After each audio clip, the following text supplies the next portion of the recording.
ఏమిటి, నన్ను గుర్తుపట్టలేదా? నేనేరా మీ తెలుగు తల్లిని. మీ అందరికీ, మీకే కాదు మీ అమ్మా నాన్నలకి, మీ అమ్మమ్మ నాన్నమ్మలకి, మీ అందరికీ తెలుగు తల్లిని. నేను మీ బంగారు తెలుగు తల్లిని.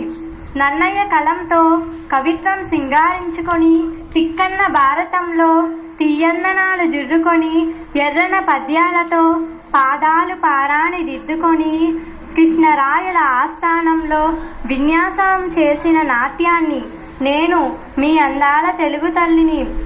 వేమన నీతిలో, గురుజాడ నాటికలో, శ్రీపాద కథలో, శ్రీ కవితలో, వేటూరి పాటలో, జంధ్యాల మాటలో, ఎండమూరి నవలలో నిండుగా నెలకొన్న కల్పవల్లిని.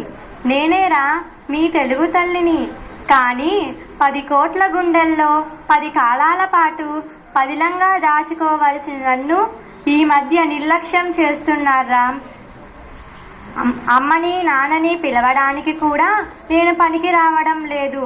ఆంగ్ల భాష మోజులో పడి నన్ను మరచిపోతున్నారు.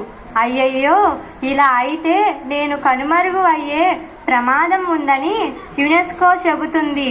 అదే కనుక జరిగితే నేనే కాదు, తెలుగు జాతి అనే పేరు మీకు మిగలదు.